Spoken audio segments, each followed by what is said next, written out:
Hello and welcome. The scent of sulfur and decay lingers in the air around a figure, hunched over ancient texts. Golden skin stretched thin over sharp bones. Fingers trembling as they trace words of power that burn the eyes of lesser mortals. But you know this is no ordinary scholar seeking knowledge for knowledge's sake.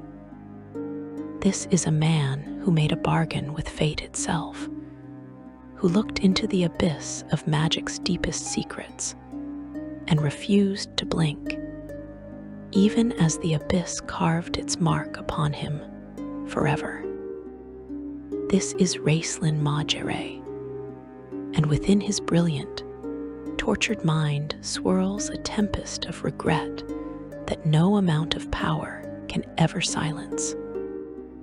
Before we descend into these histories, please consider subscribing to the channel.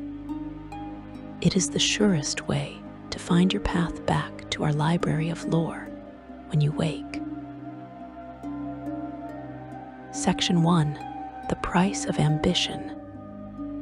You feel the weight of his story settling around you like a heavy cloak, each thread woven with choices that cannot be undone, with words that cannot be unspoken, with doors that once opened can never truly close again.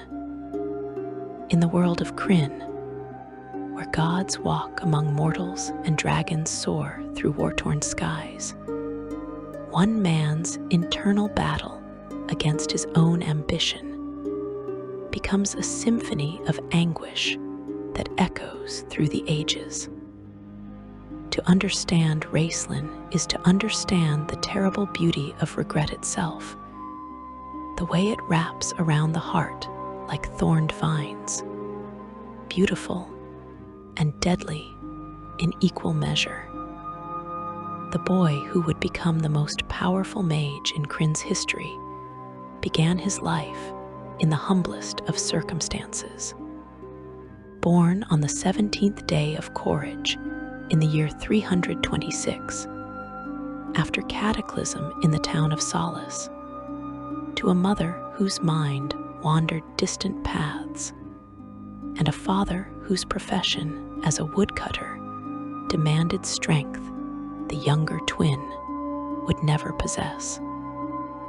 Ristlin emerged into the world minutes after his twin brother Caramon. And from that very first breath, you sense the divide that would define his existence.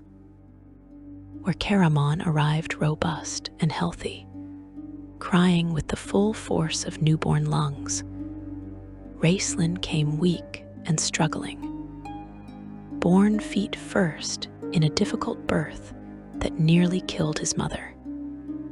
His first moments marked by the desperate fight for air that would become the theme of his entire life. Rosamund, their mother, looked upon her sons with eyes that saw different worlds than those around her, her mind touched by visions and madness that made her retreat into herself. The details of her treatment of each twin are not fully recorded in the chronicles, though what we know of Ristlin's childhood suggests a complicated relationship with both parents. You feel the infant Ristlin's confusion, the primal understanding that even from the womb, he was marked as different, as lesser, as other. The years of childhood passed with cruel consistency, while Caramon grew strong and healthy, his muscles developing from play and work, his laughter filling their modest home. Ristlin remained small and sickly. According to the common understanding in Kryn, supported by the words of the god Paladin himself, identical twins were considered to be one person split in two. This could imply that Ristlin believed he had been given the mind, while Caramon received the body, a division that shaped how he viewed their relationship from the earliest days. Fevers swept through his body with alarming frequency, leaving him bedridden, while Caramon ran through the forests surrounding Solace. Each coughing fit that racked his thin frame became another reminder of his body's betrayal. Another moment when he felt the unfairness of existence pressing down upon him like a physical weight. But within that fragile shell burned an intellect that blazed brighter than any hearth fire. Ristlin's mind absorbed knowledge with desperate hunger, as though understanding the world might somehow give him control over a body that refused to obey his will. When he was 6 years old, his father took him to study magic under the tutelage of Master Theobald, separating the twins for the first time. He studied while Caramon played. He read while Caramon wrestled with other boys. He memorized the movements of stars and the properties of herbs, while his twin brother learned the weight of practiced swords. And with each passing season, you feel the resentment growing, not loud and explosive like their father's nature might have been, but quiet and cold, settling into the spaces between his ribs like winter frost. The other children of Solace mocked his weakness with the particular cruelty that comes naturally to the young. They called him names, pushed him down, laughed at his coughing fits, and the way his body seemed to fold in on itself after any exertion. And always, Caramon came to his rescue, his strong arms lifting Ristlin from the dirt, his booming voice driving the tormentors away. You feel each rescue like a dagger to Ristlin's pride, each act of brotherly love becoming another chain, binding him to inadequacy. Another reminder that he could not stand on his own. Kishiara, their half-sister, brought a different energy into their lives, wild and fierce and free in ways that both brothers could only dream of. She taught them what she knew of combat and survival, though Ristlin's lessons focused more on strategy and finding weakness than on brute strength.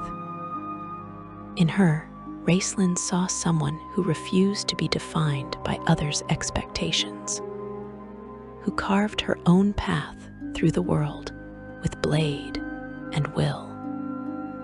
She became a template for the kind of power he craved. But even she could not teach him to overcome the fundamental weakness of his flesh. The day Weird Megan, the half-mad seer of Solace, grabbed Ristlin's face with her grimy hands and stared into his eyes with her own milky, unseeing gaze, everything changed. Her words came out in a torrent of prophecy and warning, speaking of power and darkness, of choices that would shake the foundations of the world. The exact words of her prophecy are lost to history, but based on what followed, we can assume she saw in him potential for both great healing and great destruction. And when she finally released him, cackling and muttering, young Ristlin felt something shift inside himself, a recognition that his weakness was not the end of his story, but merely the beginning. Magic became his salvation and his obsession. When Antimondes, a wizard of the conclave, recognized the spark of potential in the sickly boy, Ristlin seized the opportunity with both hands and refused to let go. The arcane arts offered what nothing else could: power that did not depend on physical strength, knowledge that could not be taken by force, mastery over reality itself. He threw himself into his studies with an intensity that frightened even his teachers, spending nights bent over spellbooks until his eyes burned and his head pounded, pushing through exhaustion and illness because stopping meant accepting limitations he refused to acknowledge. By the year 342, after Cataclysm, Ristlin had been promoted to a novitiate at Pool Bottom, growing into a considerably skilled young mage. Under Antimondes' tutelage, Ristlin learned the fundamental truth of magic. Everything has a price. Every spell cast drew something from the caster, demanded payment in energy and focus, and pieces of oneself. For someone already as frail as Ristlin, the cost was steeper still, each conjuration leaving him gasping and trembling, his body protesting the power flowing through channels never meant to carry such forces. But he paid gladly, accepting pain as the toll for transcendence, viewing suffering as proof of dedication. During these years, tragedy struck the Majere household.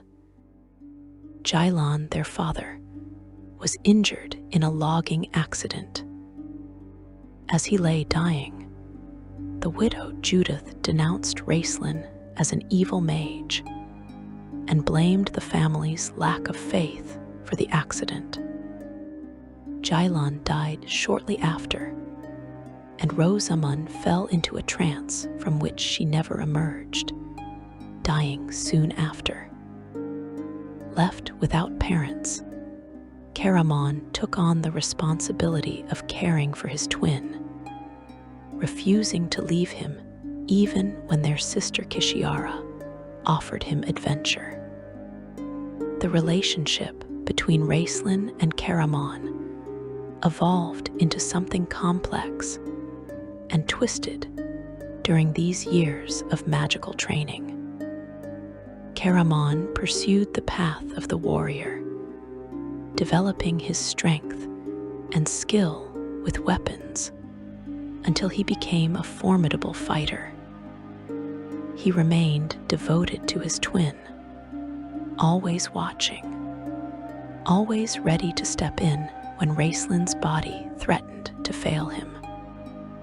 But beneath Caramon's simple dedication, you sense Ristlin's growing contempt, the way his brilliant mind cataloged every moment of dependency, every instance when he needed his brother's strength, building a case against himself that no amount of magical achievement could dismiss. They became adventurers together, joining with companions who would become legendary. Tanny's half-elven with his eternal internal conflict between his human and elven heritage, Sturm Brightblade with his rigid honor and dream of knighthood, Tasselhoff Burfoot with his Kender curiosity and impossible luck, Flint Fireforge with his dwarven gruffness hiding a heart of gold. In this company, Ristlin found purpose and frustration in equal measure. His magic proved invaluable time and again. His strategic mind solving problems that brute force could never touch. Yet always he remained the vulnerable one, the one who needed protection, the one who could not stand alone when physical danger threatened. The journey toward the test of high sorcery began with ambition, but carried undercurrents of desperation. Every wizard who wished to practice magic beyond the most basic levels had to undergo the test, administered by the conclave in the Tower of High Sorcery.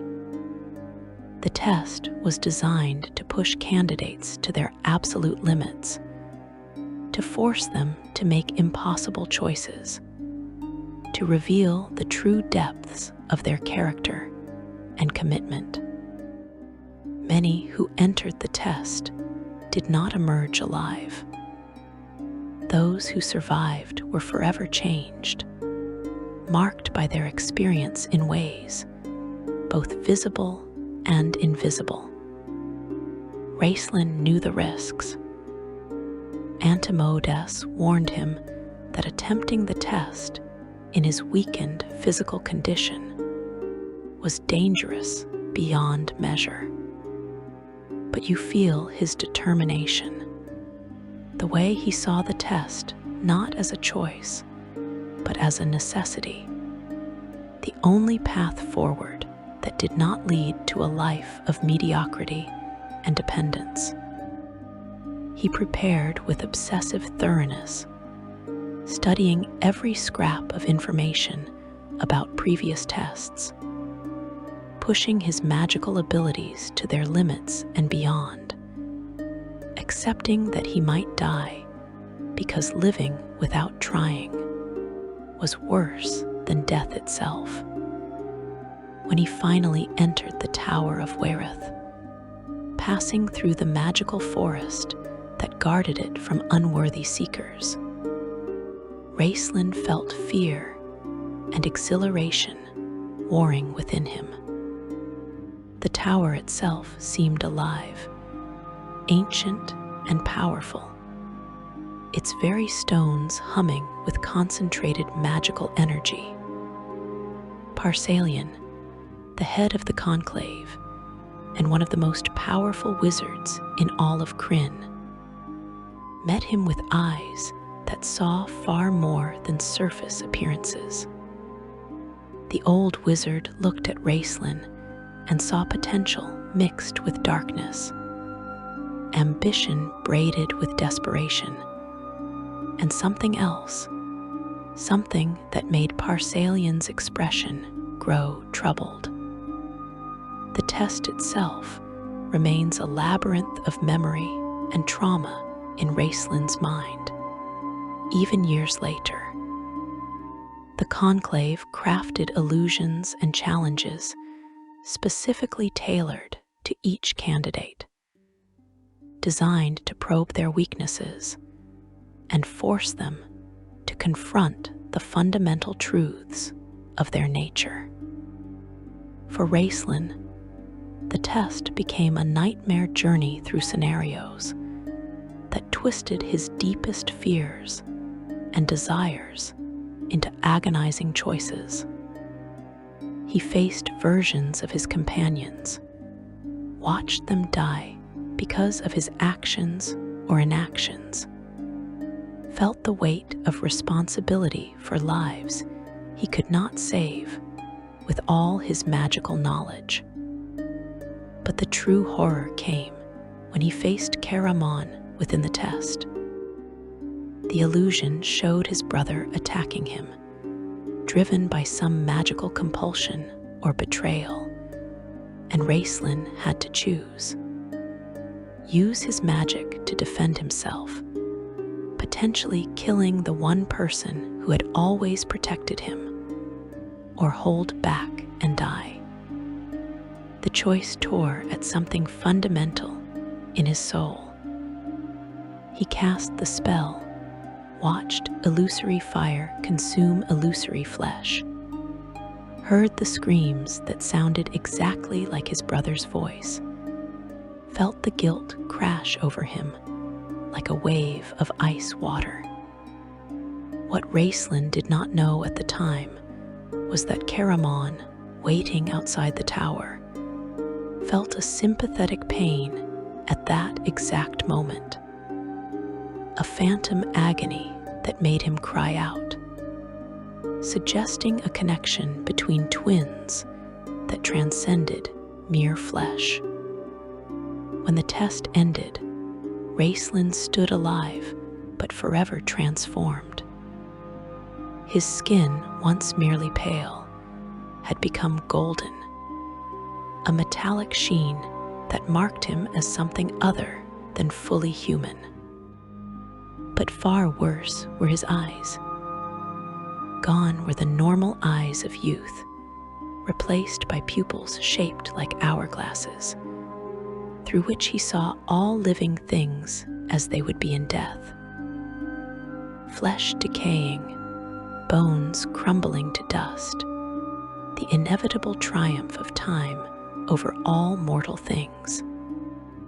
Parsalian had given him this affliction deliberately, cursing him with the eyes of the sorceress Raylana, a magical burden meant to teach him compassion and patience by forcing him to witness the decay of all living things.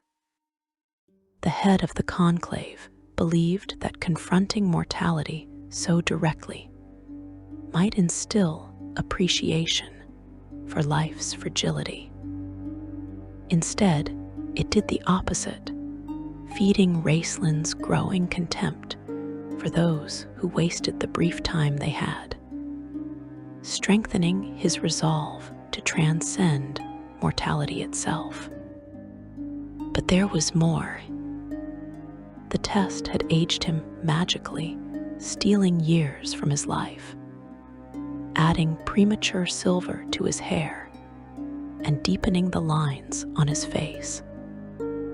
His already fragile health deteriorated further, his coughs becoming deeper and more frequent, blood speckling his lips after particularly severe fits. The price of passing the test was not just transformation, but acceleration toward the death his cursed eyes showed him in everything around him.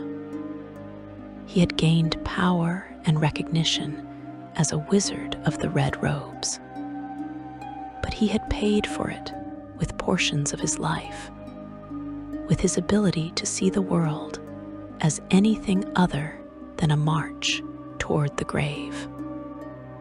As compensation for what Parsalian deemed a necessary cruelty, the head of the conclave gave Ristlin the staff of Magius, one of the most powerful magical artifacts in existence. The legendary staff had belonged to one of the greatest wizards in Kryn's history, imbued with powerful enchantments and a crystal at its tip that could provide light in darkness. Parsalian also provided a recipe for herbal tea to help relieve Racelin's now constant and racking cough. For Ristlin, the staff became both a tool and a symbol, proof of his achievement, and a constant reminder of the price he had paid to earn it. He leaned on it physically, his weakened body requiring its support, but it also represented the magical power he now wielded, the respect he had finally claimed through suffering and sacrifice. The regret that blossomed in Racelin's heart after the test was not the regret of having attempted it, but something far more complex and painful. He regretted that he needed the test at all, that his physical weakness forced him to pursue power through such dangerous means. He regretted the way the test had changed him, made him into something that inspired fear and revulsion in those who looked into his cursed eyes. He regretted the moment in the illusion when he killed the image of his brother, not because it was not real, but because part of him, a dark and terrible part, had felt a surge of satisfaction at finally being free of Karamon's protection, at finally being strong enough to stand alone, even if it meant standing in his brother's blood. Most of all, he regretted that he could not regret the path he had chosen, that even knowing the cost, even bearing the burden of his transformation, he would do it all again because the alternative, remaining weak and dependent, was simply unthinkable. This regret about regret itself became a poison that seeped into everything, coloring his relationships, his choices, his very sense of self. He was a man who hated what he had become, but could not imagine being anything else, trapped in a prison constructed by his own desperation and ambition. When he rejoined his companions after the test, they barely recognized him. The change in his appearance was shocking. The golden skin, the hourglass eyes that never seemed to truly look at anything, but rather threw it towards some terrible future. Karamon's reaction was perhaps the most painful. His strong face crumpling with grief and guilt, believing somehow that he should have protected his brother from this transformation. Ristlin felt his twin's anguish like a physical pressure, but he could not find the words to comfort him, could not explain that this was necessary, that weakness was a fate worse than any curse. The dynamic between the brothers shifted irrevocably after the test. Where before there had been simple dependency and resentment, now there was distance and pain that neither could fully articulate. Karamon looked at his twin and saw a stranger wearing his brother's face, someone who had traveled to places of the soul that the simple warrior could never understand. Ristlin looked at Karamon and saw his own past self reflected back, the weakness he had escaped, and it filled him with a mixture of contempt and terrible longing for innocence lost. They loved each other still, but it was a love strained through layers of transformation and regret, never quite reaching across the gulf that had opened between them. The War of the Lance swept across Kryn, and Ristlin found himself caught up in events larger than any individual wizard, no matter how talented. The return of the true gods, the rise of the dragon high lords, the desperate struggle between good and evil for the fate of all the world, these grand movements of history provided a stage upon which Ristlin could demonstrate his growing power. But even as his magic proved crucial time and again, even as his strategic brilliance helped turn the tide of battles, the regret gnawed at him like a persistent disease, whispering that no amount of external achievement could heal what had been broken inside him during the test. Section 2. The Weight of Brotherhood. The bond between twins carries a weight that others can never fully comprehend.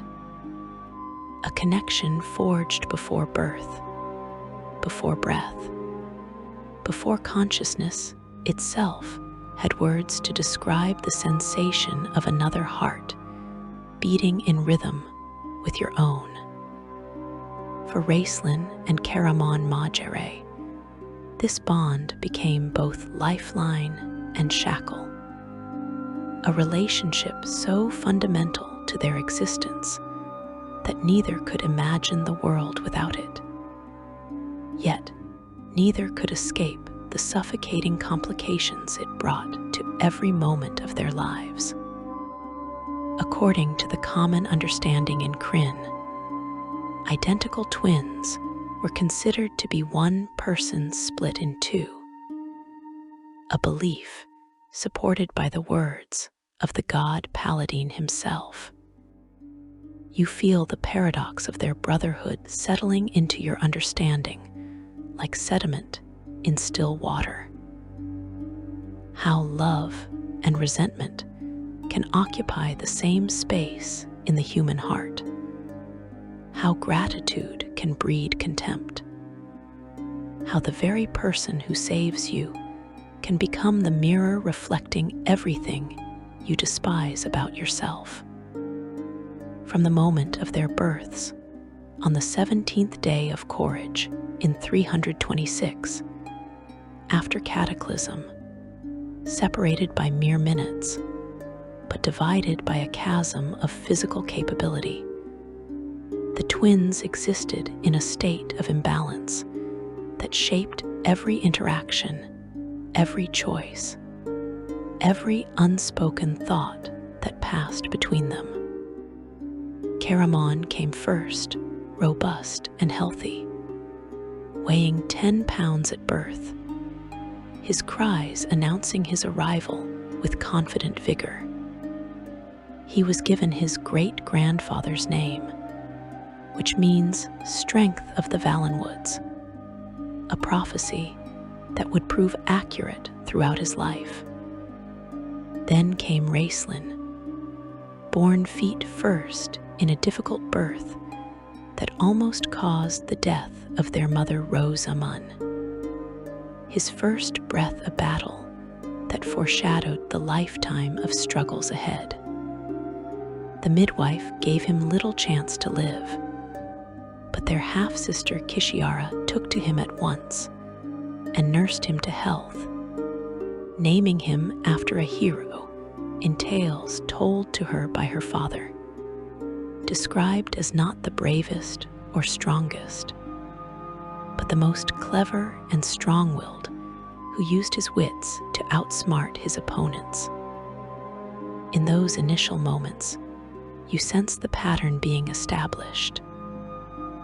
Caramon would always be first, always be stronger, always be the one others looked to with approval and relief, while Ristlin would follow behind, fighting for every scrap of ground, earning through intellect and determination what his brother received simply by existing.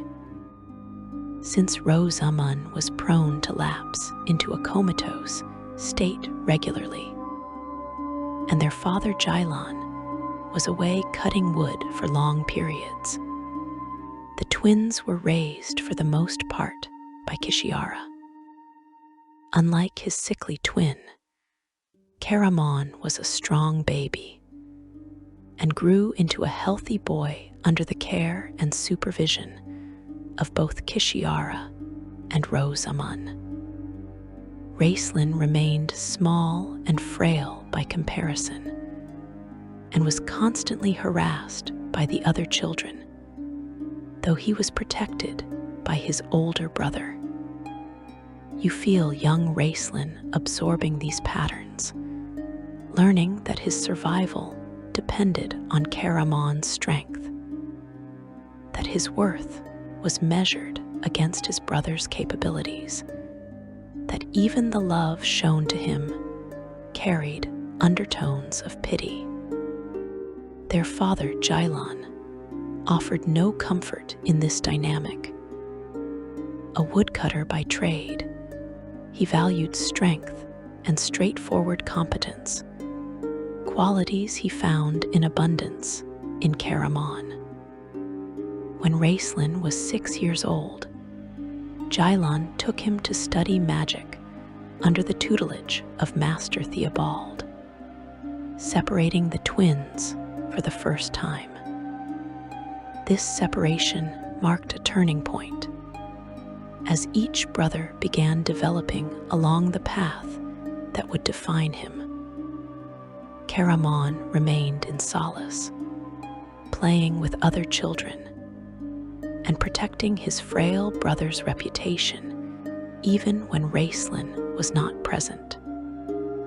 Ristlin immersed himself in magical studies at Pool Bottom, where he was unpopular with the other students who had given him the nickname Sly One and would constantly pick on him.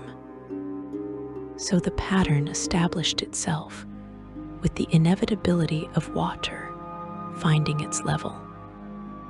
Caramon became the protector, the strong one, the twin who stood between his brother and a world that had no patience for weakness. A popular youth, Caramon spent his formative years playing with the other children in solace and shielding his frail brother from bullying. Ristlin became the protected, the smart one, the twin whose value lay in his mind rather than his body. On the surface, it seemed a partnership born of natural complementarity, each brother providing what the other lacked. But beneath that surface, you feel the resentment building in Ristlin's heart like pressure behind a dam. Each act of protection eroding his sense of self-worth. Each moment of rescue reminding him that he could not stand alone. Kishiara left home around the same time as Ristlin joined Theobald's Mage Academy, periodically returning with small gifts for Caramon, such as a wooden sword, and instructing him in its use as he grew older. Though she felt great affection for Ristlin as her first battle, she did not relate well to his intellectual pursuits, connecting more naturally with Caramon's straightforward warrior nature. In her, Ristlin saw someone who refused to be defined by others' expectations, who carved her own path through the world with blade and will. She became a template for the kind of power he craved. But even she gravitated toward Caramon, reinforcing the message that strength and physicality mattered more than cleverness and magical potential. The relationship between Ristlin and Caramon grew increasingly complex during these formative years. By 342 after Cataclysm, Ristlin had been promoted to a novitiate at Pool Bottom and was growing into a considerably skilled young mage. That same year, tragedy struck when their father Jailon was injured during a logging accident. As he lay dying, the widow Judith denounced Ristlin as an evil mage and blamed the family's lack of faith for the accident. Jailon died shortly after, and Rosamund fell into a trance from which she never emerged, dying soon thereafter. Left without parents, Caramon took on the responsibility of caring for his twin, refusing to leave him even when Kishiara offered him adventure. This decision born of pure love and devotion, became another weight pressing on Ristlin's conscience. Another instance where his weakness cost his brother opportunities.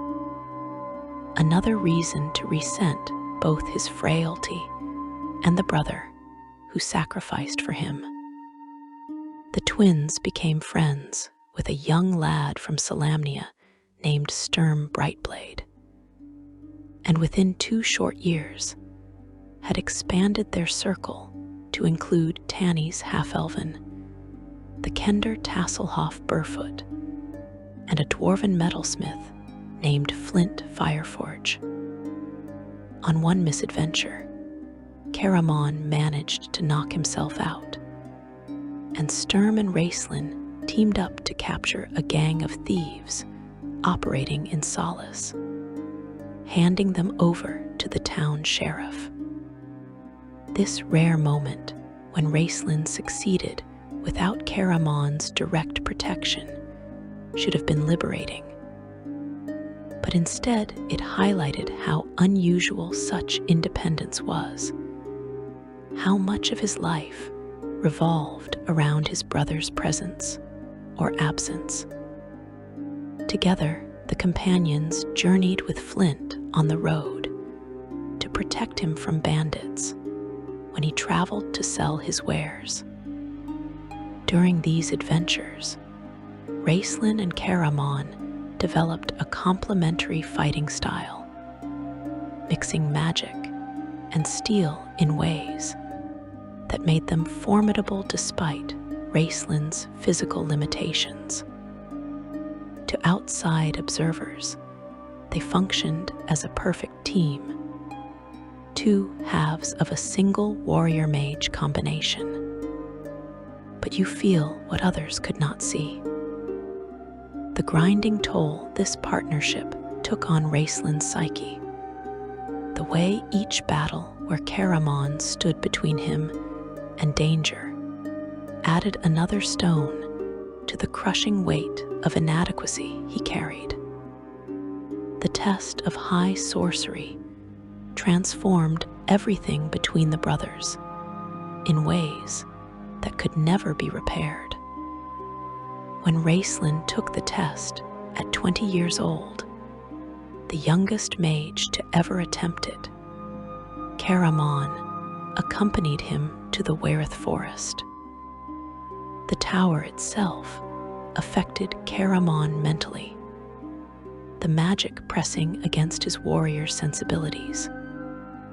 During the test, Ristlin faced challenges designed to probe his deepest nature. The final and most devastating came when he lay on the ground dying, after defeating a dark elf with Fistandantilus's help.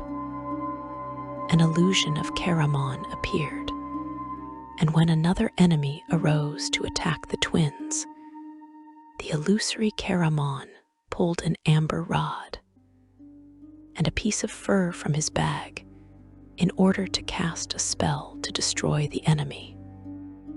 Filled with jealous rage at seeing his brother attempt magic, at witnessing Caramon trying to be what Ristlin was, Ristlin used the last ounce of his strength to kill his brother with his final spell.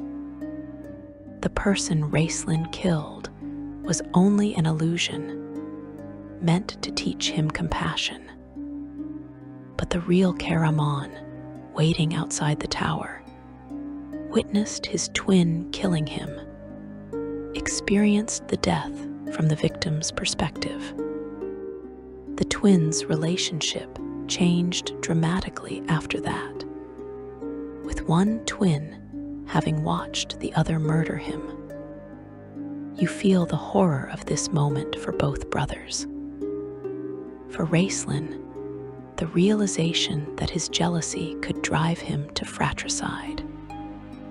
For Caramon, the knowledge that his twin's resentment ran so deep that even an illusion of him attempting magic triggered murderous rage. Harsalian's plan in cursing Ristlin with hourglass eyes and wrecked health had been calculated. The head of the conclave hoped that, by making Ristlin even more dependent on his brother, by forcing him to need Caramon's strength more than ever, he might teach the young mage humility and compassion. This plan backfired spectacularly.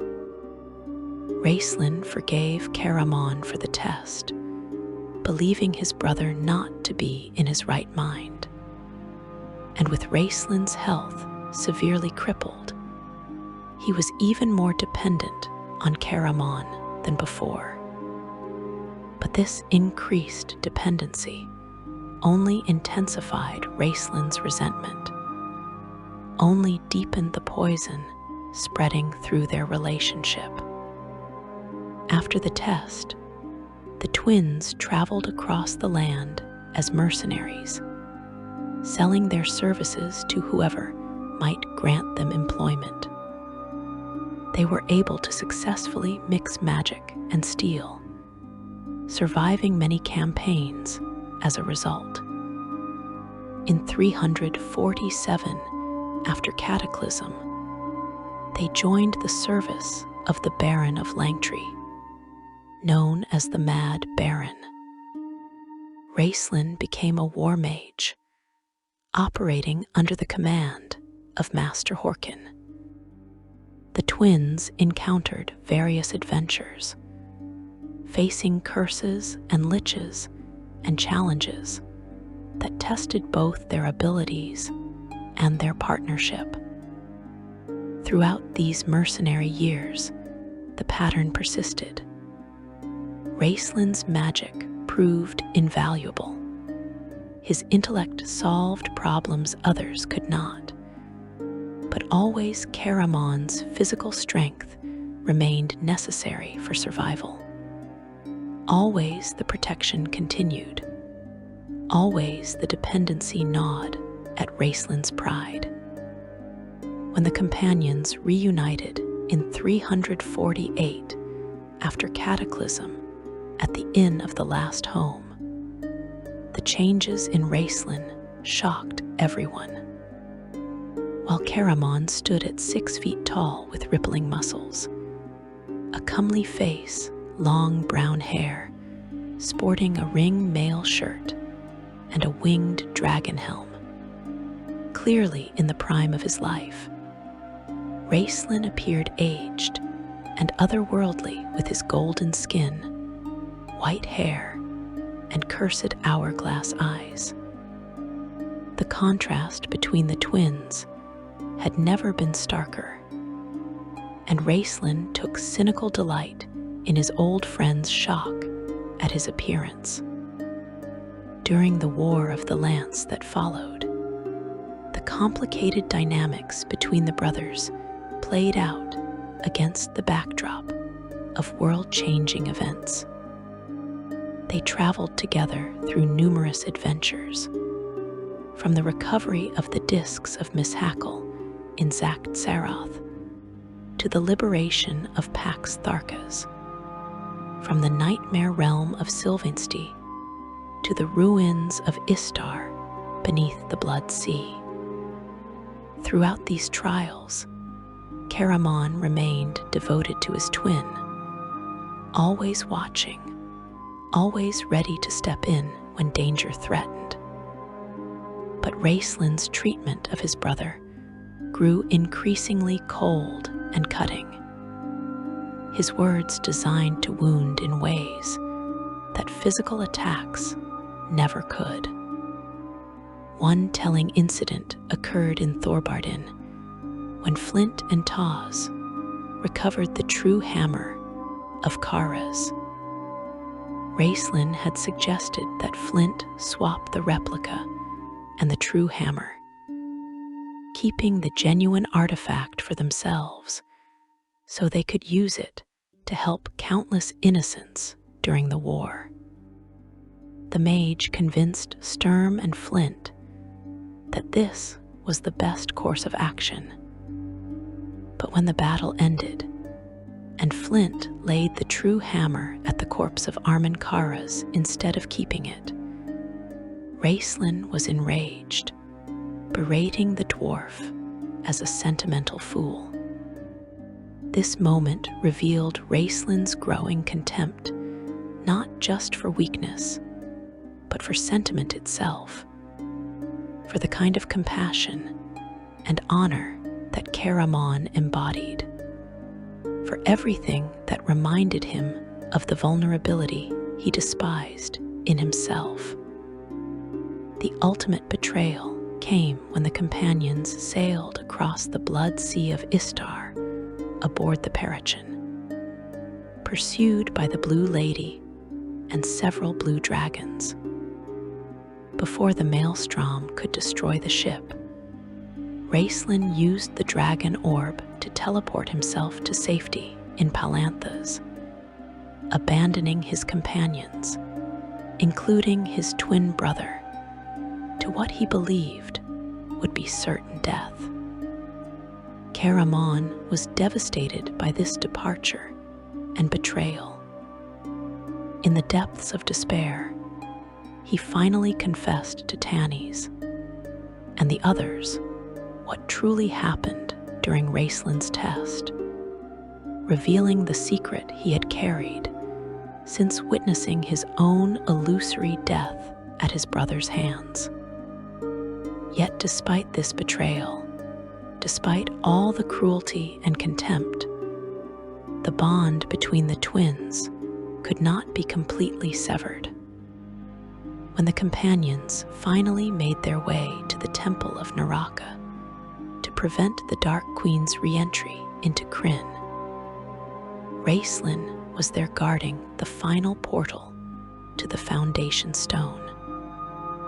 In the temple's depths, with Caramon wounded for perhaps the first time in his life, Ristlin supported his brother physically, a reversal of their lifelong dynamic that carried profound meaning.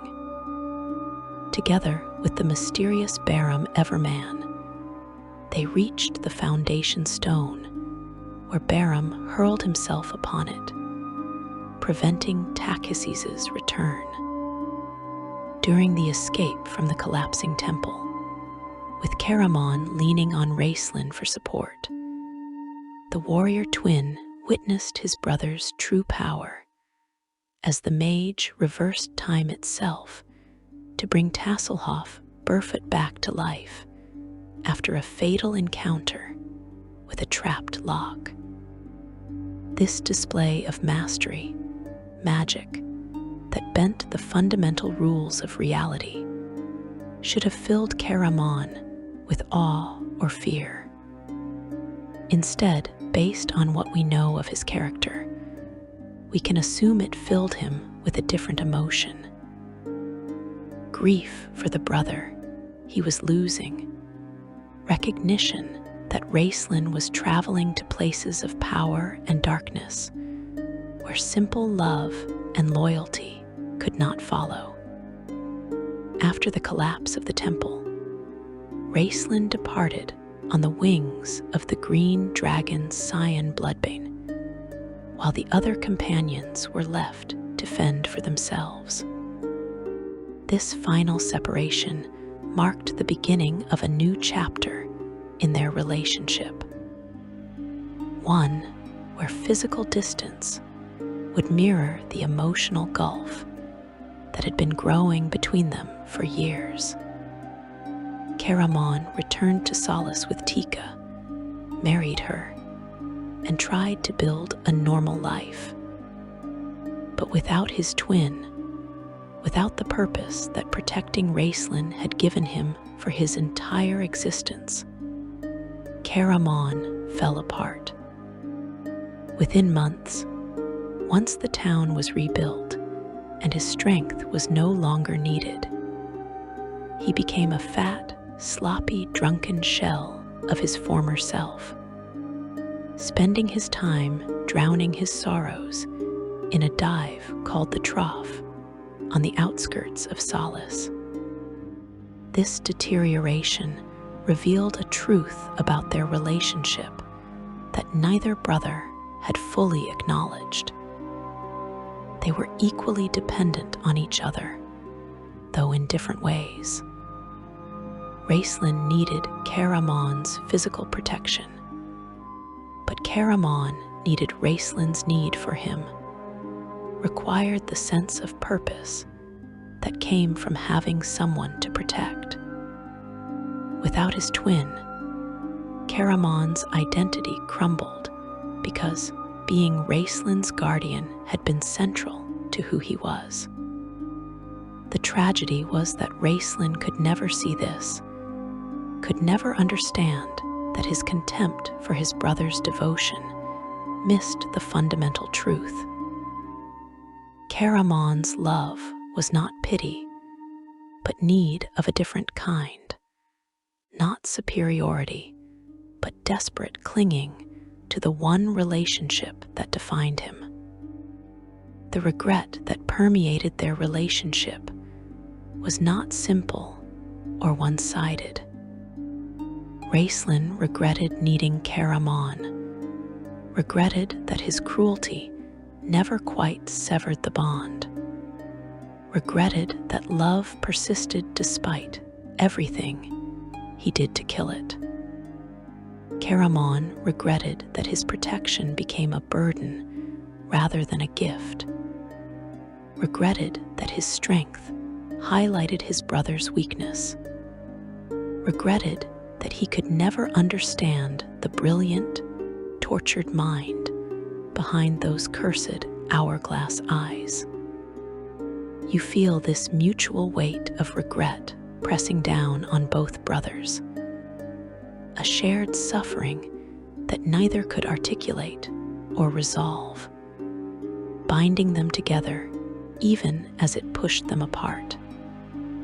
The burden of being seen as lesser followed Ristlin like a shadow cast by his brother's greater physical presence.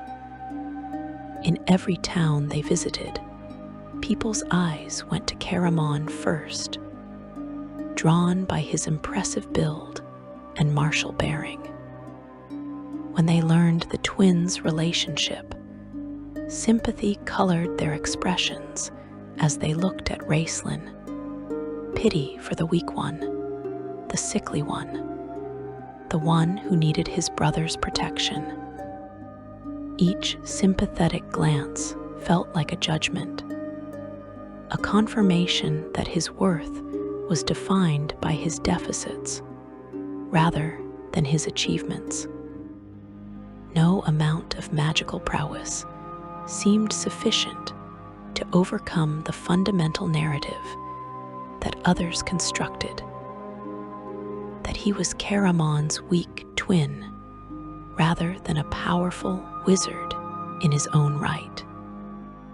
This external perception fed into Ristlin's internal dialogue in destructive ways. He began to view himself through others' eyes, internalizing their pity even as he raged against it. The regret he felt was not for pushing Caramon away, but for needing him in the first place, for being born weak, for existing in a body that betrayed him at every turn.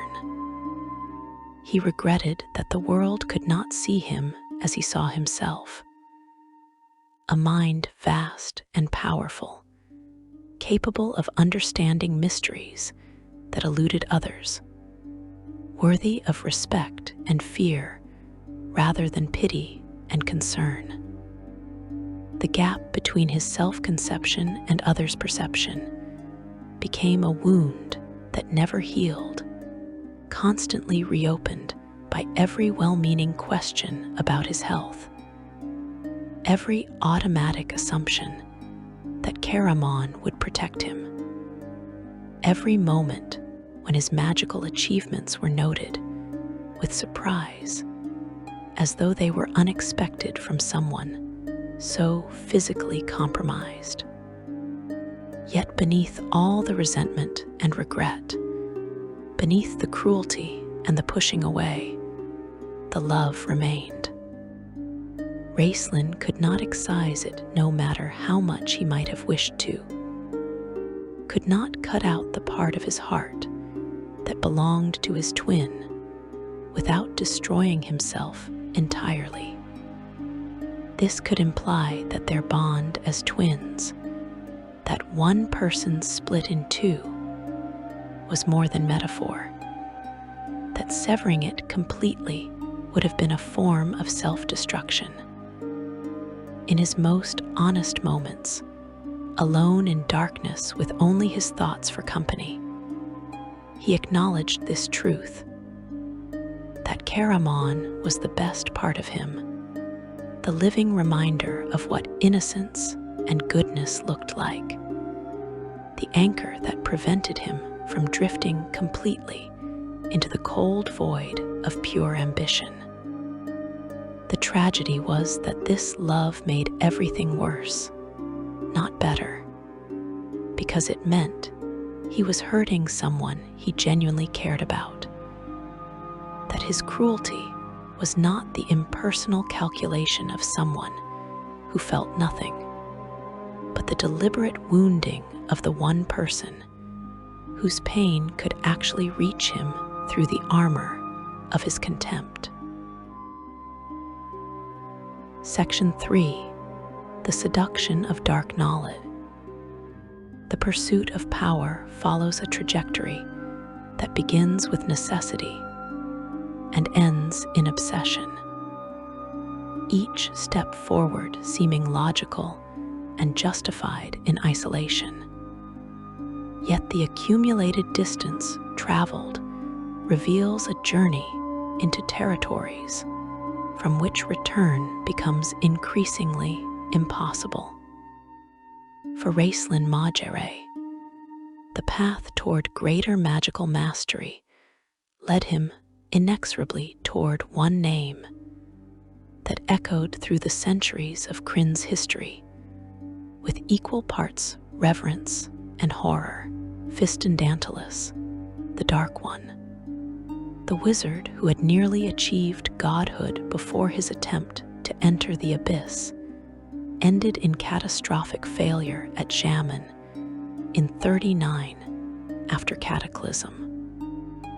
You feel the magnetic pull of that name in Ristlin's mind, the way it whispered promises of power beyond imagining, knowledge that transcended mortal limitations, secrets that could transform weakness into dominion. After the War of the Lance ended with the defeat of Takhises and her dragon highlords at the Temple of Naraka, Ristlin departed on the wings of the green dragon's Cyan bloodbane, leaving his companions, including his twin brother, behind. He teleported himself via dragon orb to the city of Palanthas, appearing on the steps of the great library near death. The first encounters with Fistandantilus's legacy came through these desperate moments.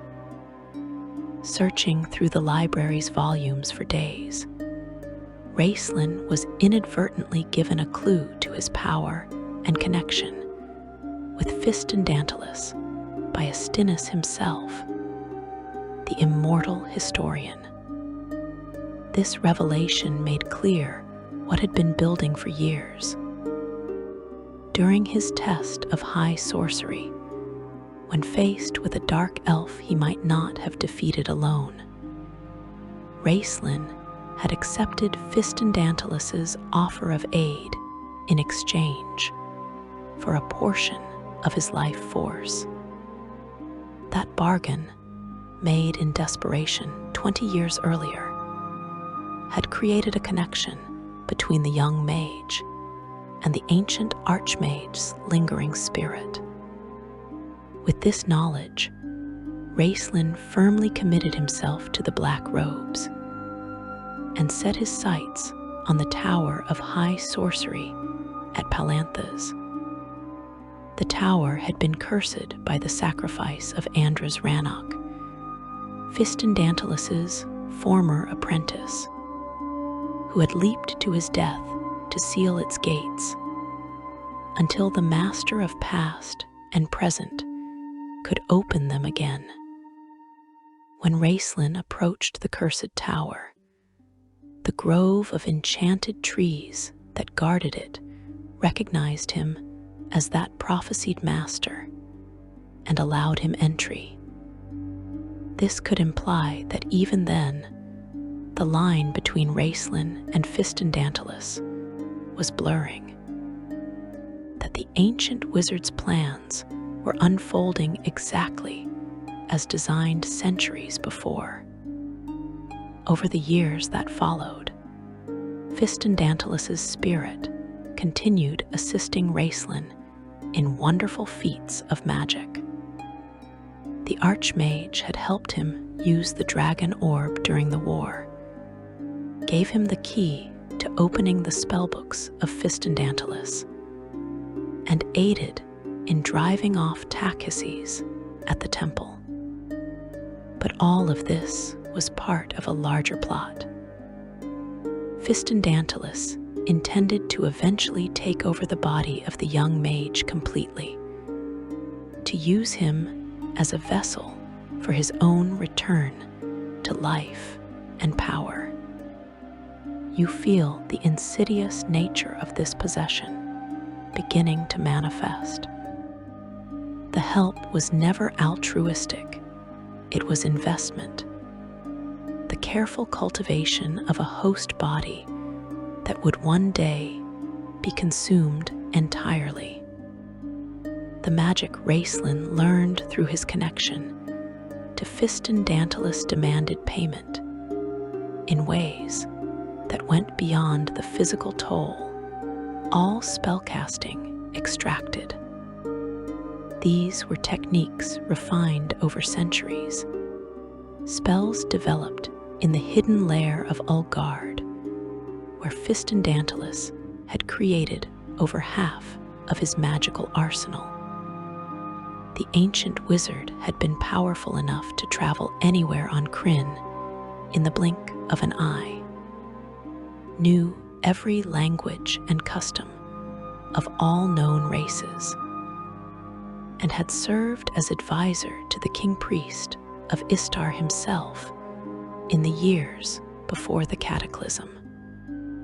Each time Ristlin drew upon this accumulated knowledge, he felt something shifting inside himself, subtle alterations to his fundamental nature that he rationalized as necessary evolution. Into this increasingly dark existence came Crysania Tarinius, born around 328 after Cataclysm to the noble house of Tarinius in Palanthas. During her privileged childhood, Crysania was extremely spoiled, every whim granted by her wealthy family. She had been betrothed to a young noble, but after her parents died, and she met the cleric Ilistan shortly after the War of the Lance, everything changed. Ilistan spoke to her about Paladine, and inspired by his words, she called off her engagement to join the church.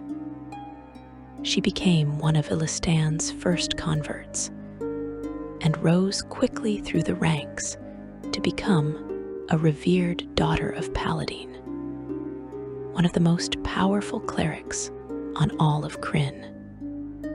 When Ilistan became gravely ill, it was rumored she would replace him as leader of the church.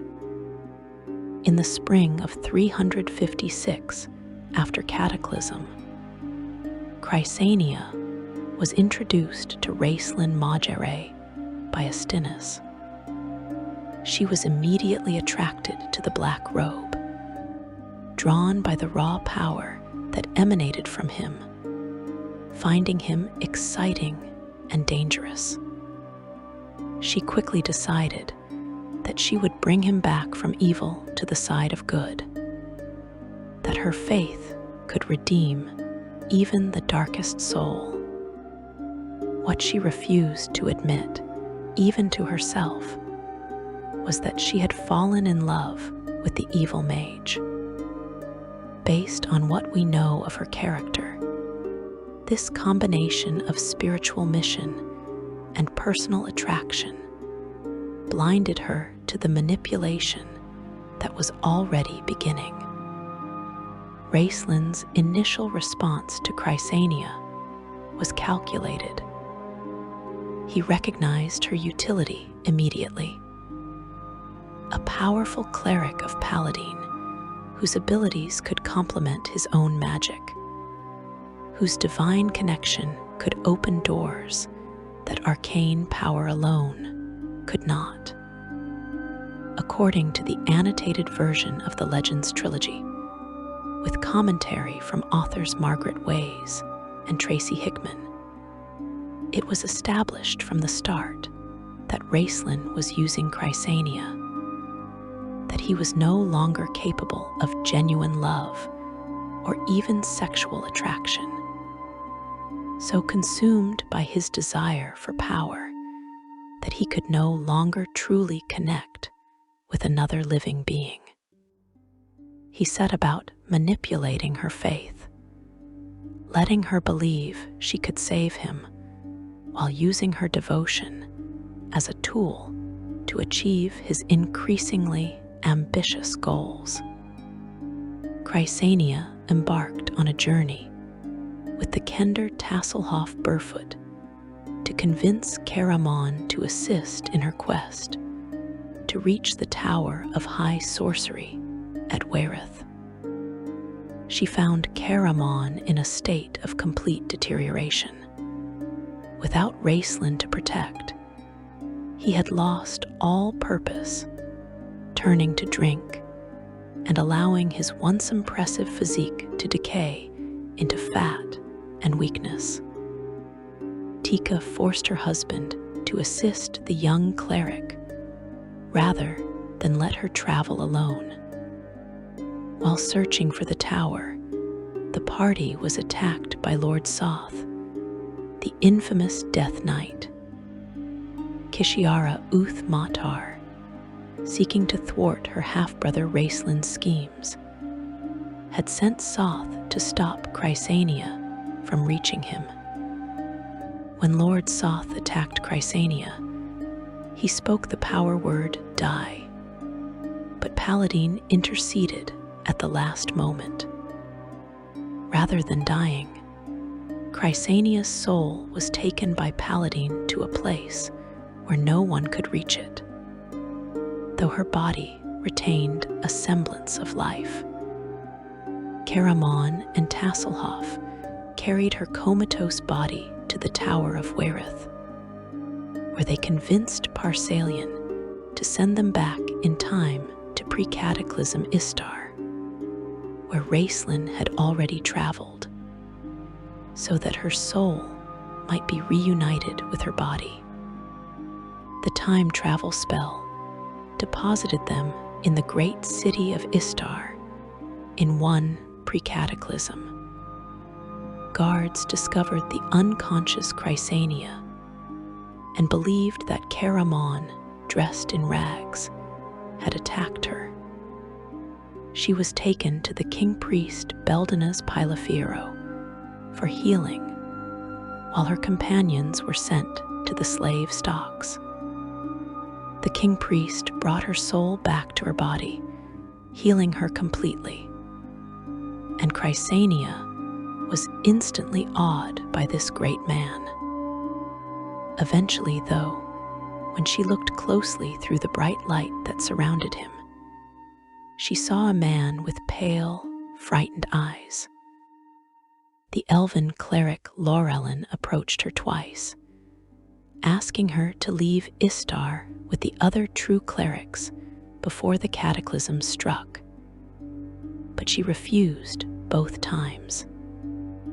What Chrysania did not initially know was that Ristlin had arrived in Istar months before her. He had joined Fistandantilus in his fortress as an apprentice, working alongside several other black robes in disguise.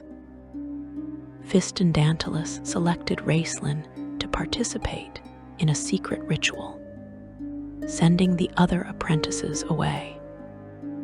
The ancient wizard began the ritual by placing the bloodstone of Fistandantilus on Ristlin's chest and casting a spell designed to drain the young mage's life force to extend his own.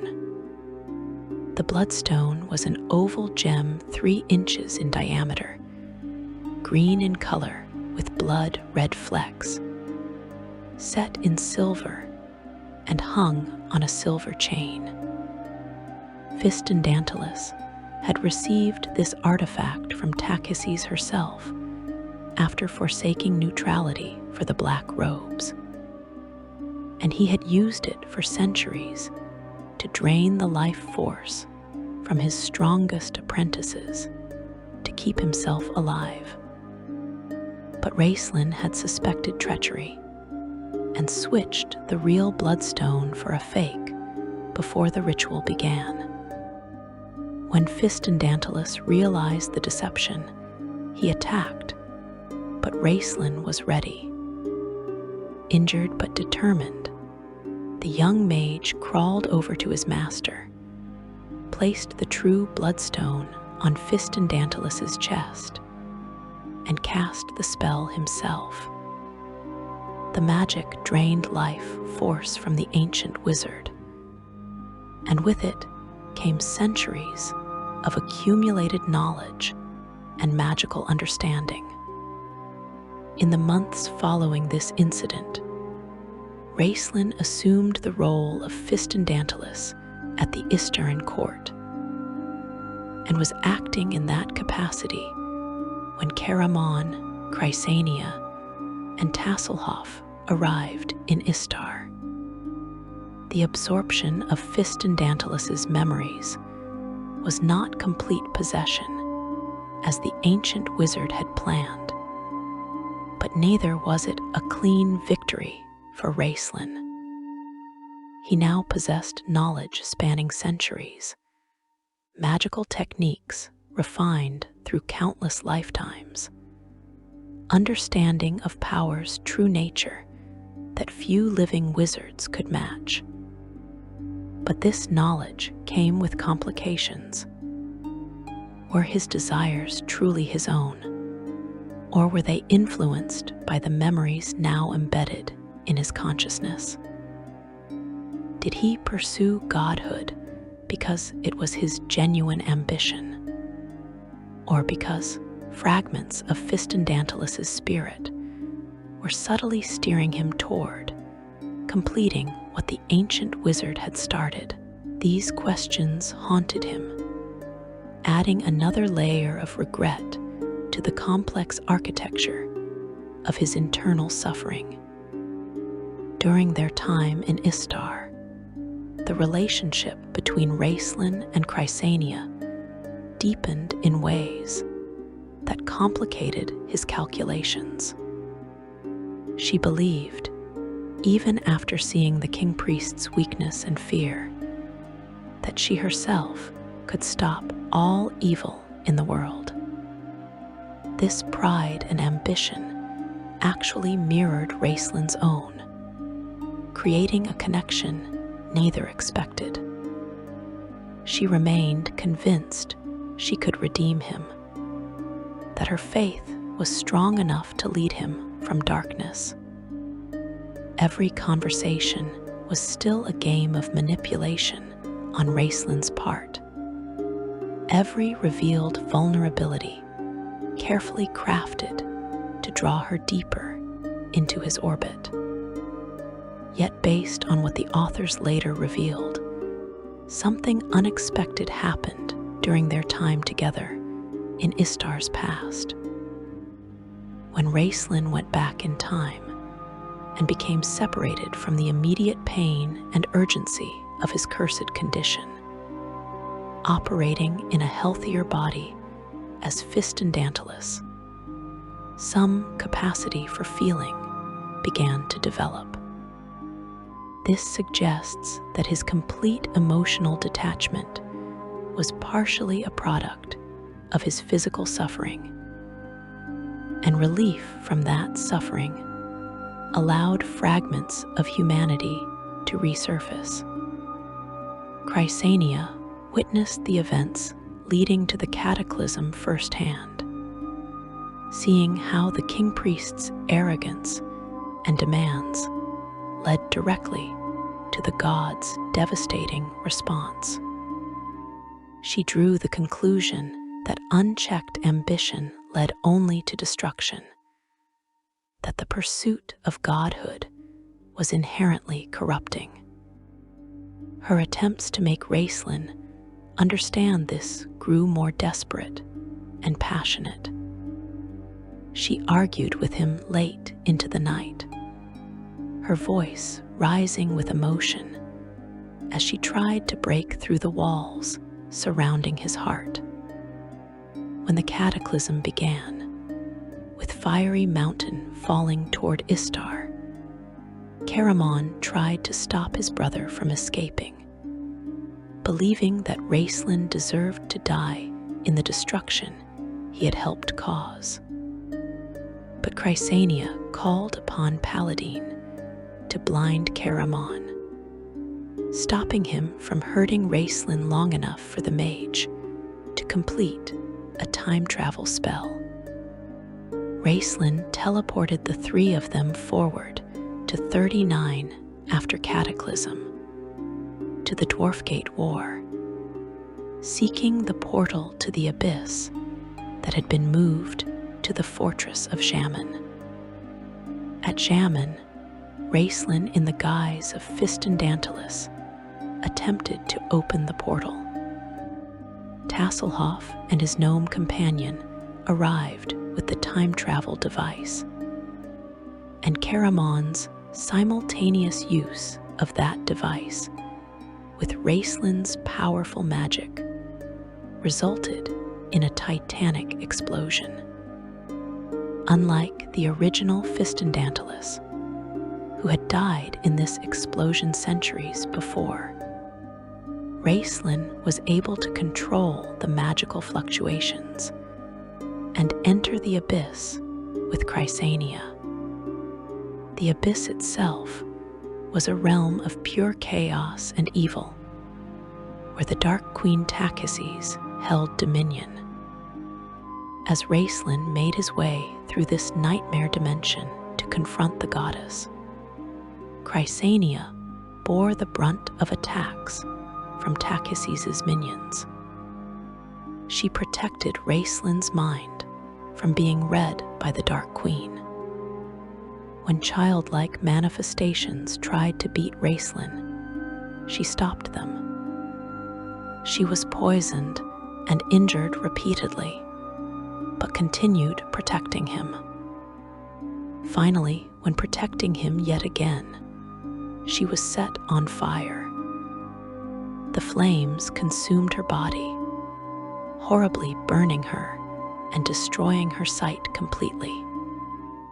Since Chrysania was now powerless to assist him further, Ristlin abandoned her and continued alone to fight the Dark Queen's minions and draw her toward the portal.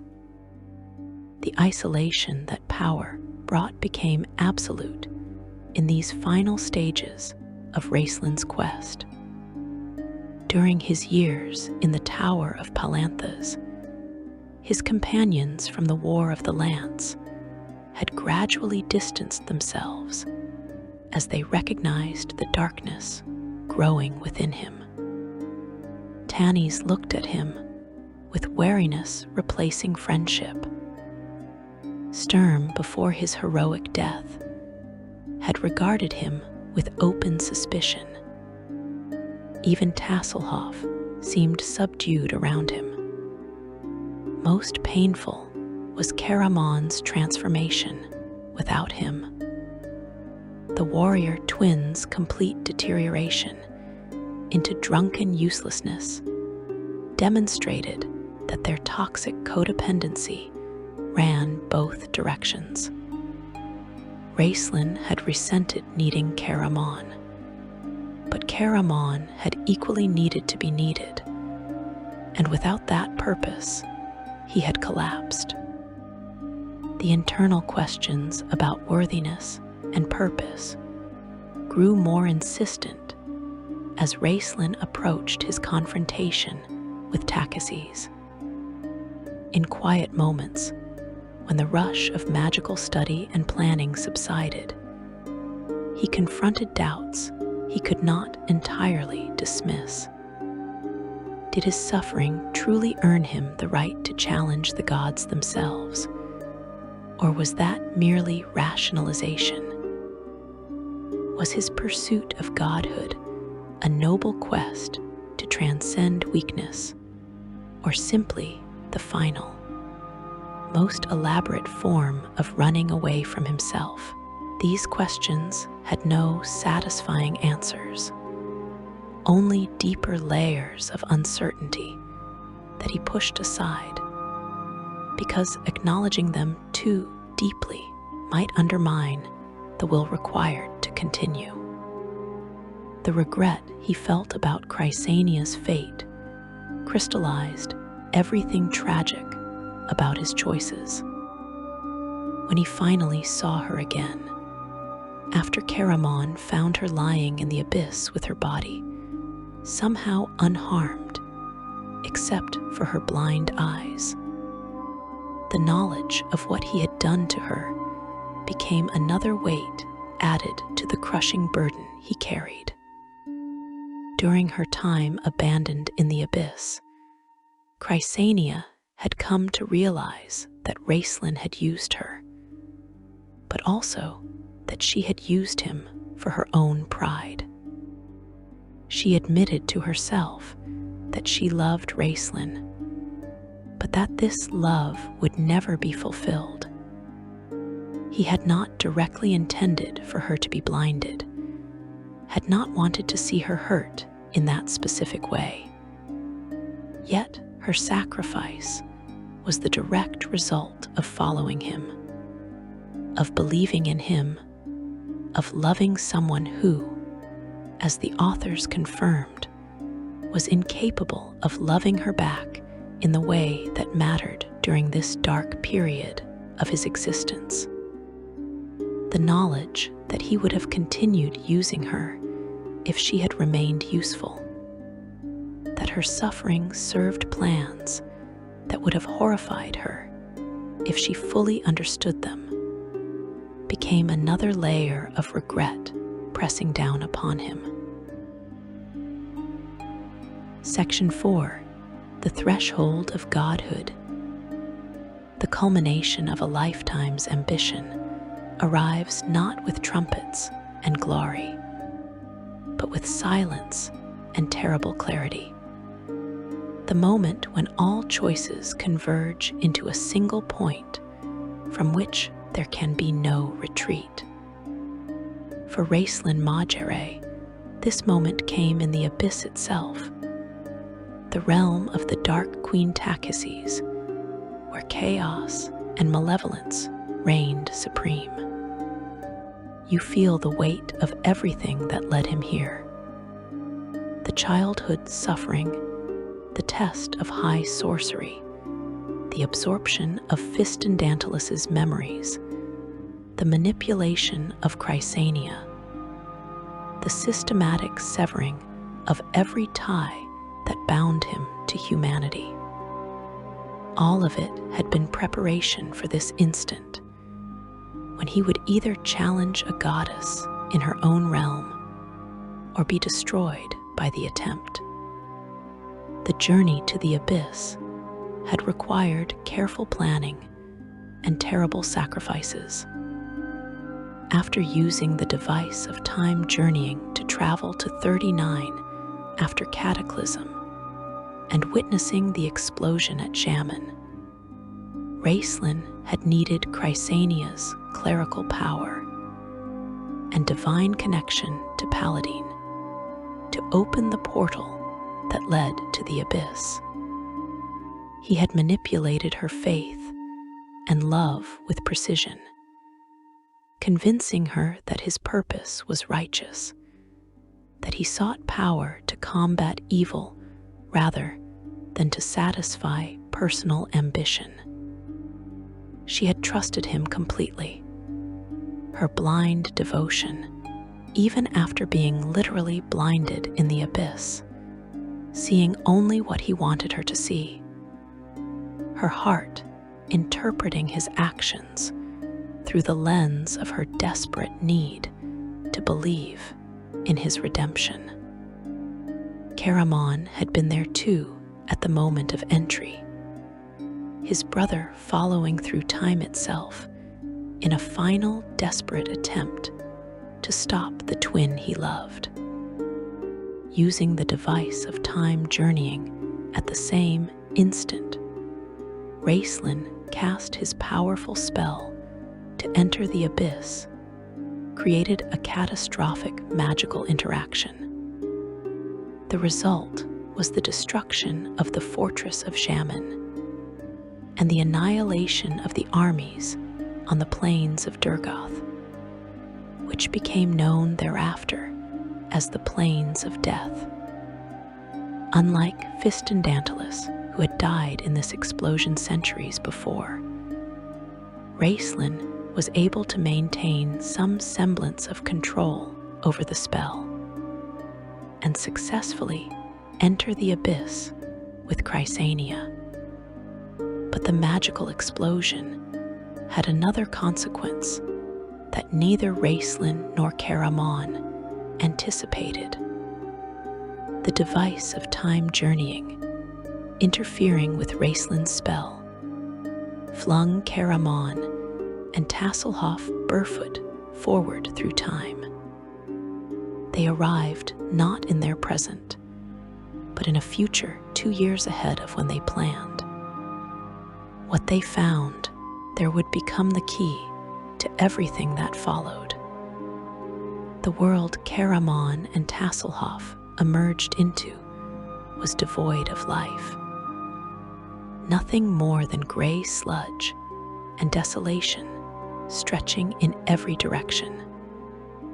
An hourglass constellation dominated the sky, Ristlin's symbol having defeated both Paladine, Patriarch of the Gods, and Takhises, Queen of Darkness. This was a future where Ristlin had succeeded in his quest for godhood, where he had challenged and defeated the Dark Queen, where he had gone on to destroy the other gods themselves. You feel the horror of this revelation. This was not speculation or possibility, but witnessed reality. A timeline where ambition achieved its ultimate victory, and in doing so destroyed everything worth having. They found Caramon's own corpse along the way, a grim reminder of mortality even in this lifeless wasteland. Eventually, they reached the Tower of Wereth, a bastion of magic that still stood amid the devastation. Inside, they found only 2 surviving creatures. Parsalian, the former head of the Conclave who had orchestrated so much of Ristlin's path, now trapped as a half-human statue of marble, being tortured by the spirit of Ristlin. The ancient wizard who had hoped to create a weapon to save the world watched in eternal agony as that weapon destroyed everything instead. Also present was Astinus, the immortal being who chronicles all of time as it passes, revealed in this final moment to be the mortal form of the god Gillian. The historian was recording his final entries into the chronicles of Krynn, documenting the end of all things. Unable to create new life, Ristlin had become the sole living creature in the universe, consuming everything in his hunger for power, until nothing remained but himself, a snake devouring its own tail. Estinus told them that Ristlin would be forced to be alone for all eternity, an existence of meaningless victory where there was nothing left to rule, no one left to acknowledge his power, only an empty voice screaming in the void. But then Estinus wrote something that changed everything. The world ends, but Caramon arrives, changing everything. Pressed for whatever information he could give them before dying, Parsalian told Caramon and Tasselhoff that to prevent this future from happening, Ristlin must not be allowed to leave the abyss. Caramon received the last book from Estinus, carrying with it the knowledge of this terrible future, and understood what he had to do. Meanwhile, in the abyss at a different point in time, Ristlin progressed toward his confrontation with the Dark Queen herself. Weak from casting the powerful spell that brought them there, he recuperated under Chrysania's care, as she protected his vulnerable body from the demons that inhabited this realm of darkness. She covered him with her own body, taking the claws and attacks of the abyss's minions upon herself while he regained his strength. This devotion, this willingness to sacrifice herself for someone who, as the authors confirmed, was incapable of truly loving her back, represented both the beauty and tragedy of her faith. Ristlin was plagued by magical illusions designed to break his will, hallucinations that attacked his mind, with visions meant to shatter his concentration. But he gained control of himself, his iron will and years of preparation allowing him to see through the deceptions. Yet when Chrysania protected him from another physical barrage, when she placed herself between him and yet another trial, she was severely hurt in the process. The attacks that would have injured or killed Ristlin fell upon her instead, and in overcoming that particular illusion, she was set on fire, the flames destroying her sight completely. When the assault ended, and she lay broken and blind, having served her purpose by bringing him this far, Ristlin refused to stay with her. He left her to die, and proceeded alone to challenge the Queen of Darkness and her minions directly. The abyss itself was a realm that defied mortal comprehension, where reality bent according to Tachys's will, and the very air seemed alive with hunger and hatred. Finally understanding how travel worked in this nightmare dimension, Ristlin made his way toward the Dark Queen's presence. You feel his confidence in these moments, his certainty that all his preparation and sacrifice had been worthwhile, that he would succeed where Fistandantilus and countless others had failed. He had absorbed centuries of magical knowledge, had outmaneuvered gods and archmages alike, had paid every price demanded of him. Victory seemed within his grasp. Back in the mortal world, events were rapidly converging. Caramon and Tasselhoff, having returned to the proper time, using the device of time journeying, arrived in Palanthas carrying Astinis's book that documented the future. They discovered that Tanni's half-elven would die in battle against Lord Soth, that Dalimer would be prevented from stopping Ristlin when he was killed by Kishiara. The book revealed the sequence of events that would unfold, and with that knowledge, the companions worked to change what had been written.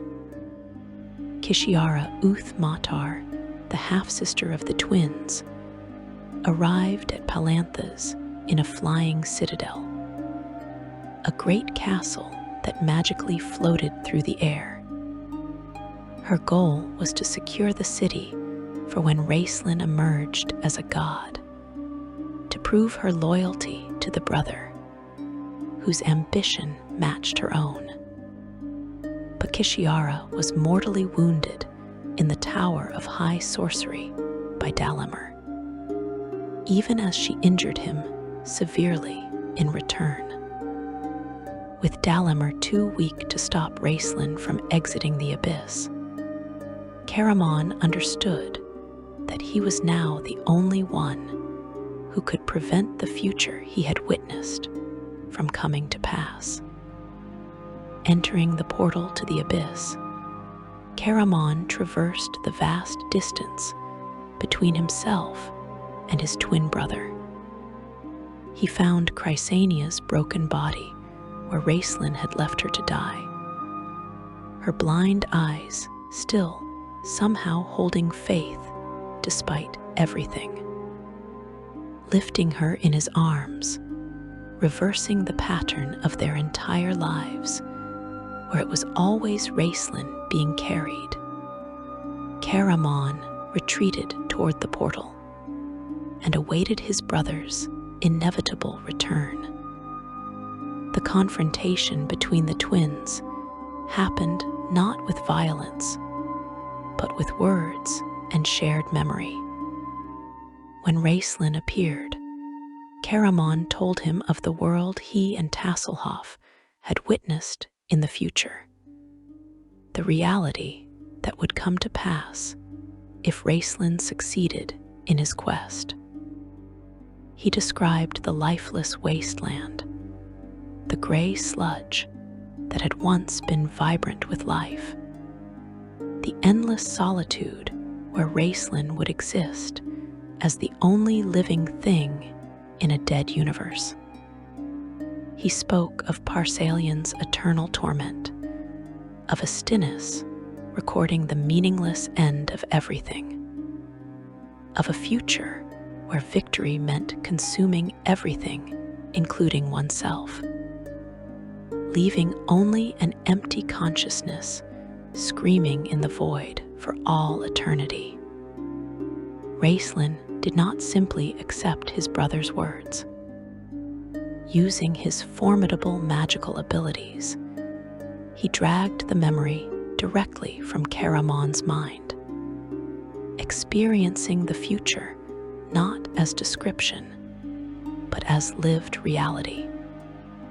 You feel the impact of this forced vision, the way it bypassed all his defenses and rationalizations, showing him with absolute clarity what his ambition would ultimately create. This was not Takhises trying to trick him or Parsalian attempting manipulation. This was genuine future history, witnessed and recorded undeniable truth. In that moment of confrontation with the future he would create, Ristlin faced the internal battle that had been building throughout his entire journey. He had spent his life pursuing power as escape from weakness, had sacrificed relationships and morality and humanity itself in service of transcendence. He had told himself that the suffering he endured justified any action, that achieving godhood would give meaning to all the pain.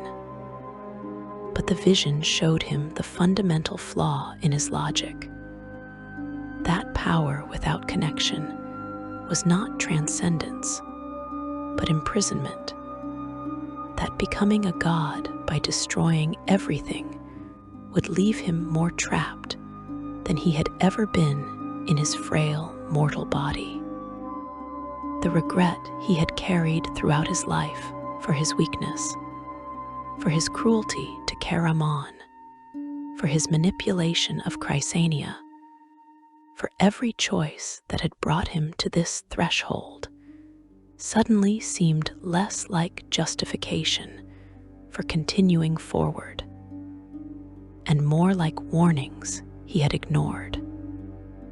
Based on what we know of his character, this could imply that part of him had always known this moment would come, that some fragment of humanity had been trying to stop him even as his ambition drove him forward. The entire quest for godhood revealed itself as the elaborate construction of someone so terrified of vulnerability that he was willing to destroy the world to escape it. The decision Ristlin made in that moment represented the ultimate sacrifice, more profound than any heroic death could have been. In a moment of final understanding between brothers, he presented Karaman with the staff of Magius, the symbol of his magical achievement, and the only tool that could seal the portal and stop Takhises from following them into the mortal world. This was surrender of everything he had worked toward, abandonment of ambitions that had defined his entire adult life, acceptance that he would never transcend the mortality and limitation he despised. Ristlin told Karaman to take Chrysania and leave, to use the staff to close the portal behind them. He gave up his life, or at least his freedom, to prevent the Dark Queen's re-entry into Kryn, to stop the future he had witnessed from coming to pass. You feel the weight of this choice, the way it recontextualized his entire journey. Everything he had done, all the suffering he had caused and endured, led to this moment where he chose connection over power, chose to save a world that had shown him little mercy rather than rule over its ashes. Karaman carried Chrysania through the portal, still alive though terribly wounded, and used the staff of Magius to seal the doorway behind them. Tanis and Dalimer watched as witnesses to Ristlin's sacrifice, seeing the moment when the most ambitious wizard in Kryn's history chose redemption over godhood. What happened to Ristlin after the portal closed became a matter of legend and speculation. Takhises killed him in the abyss with the plan to torture him, kill him every day, and then bring him back to life to endure an eternity of torment.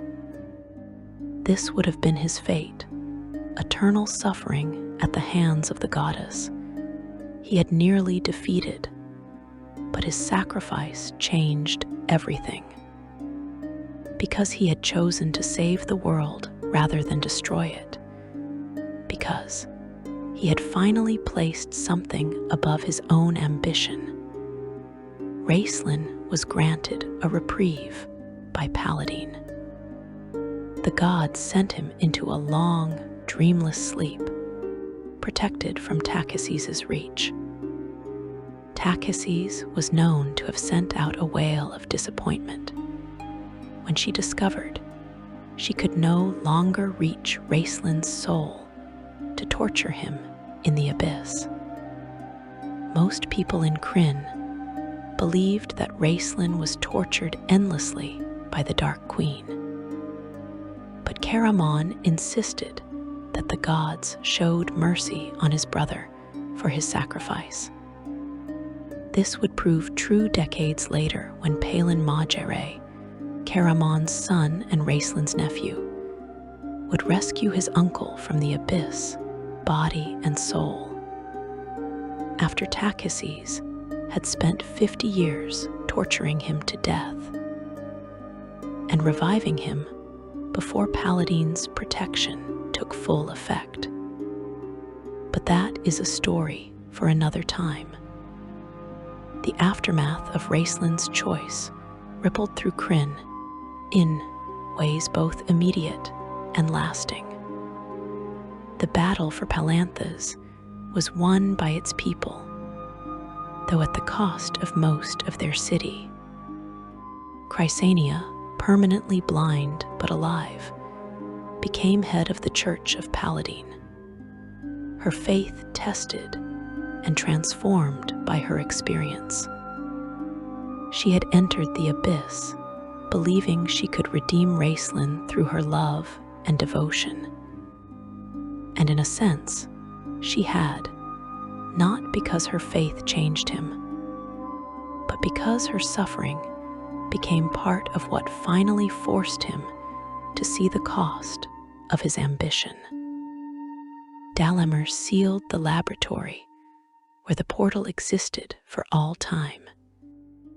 Caramon returned to his wife Tika, and they were overjoyed to be reunited. For Caramon, the loss of his twin was grief mixed with complicated relief.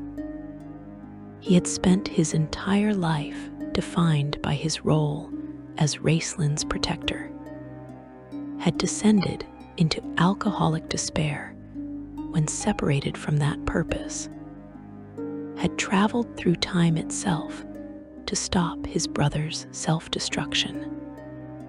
The knowledge that Ristlin's final act had been sacrifice, rather than conquest, gave meaning to all the years of suffering and complicated devotion. This could imply that Caramon found peace in understanding that the brother he had always loved, despite everything, had chosen to be worthy of that love in the end. The legacy of Ristlin's journey extends far beyond his individual fate. His story became retold throughout Kryn, transforming him from cautionary tale into tragic hero, from ambitious villain into someone who made the ultimate sacrifice. The reality was more complex than either narrative captured. He was someone who caused tremendous harm in pursuit of power, who manipulated and abandoned those who loved him, who nearly destroyed the world to satisfy his ambition.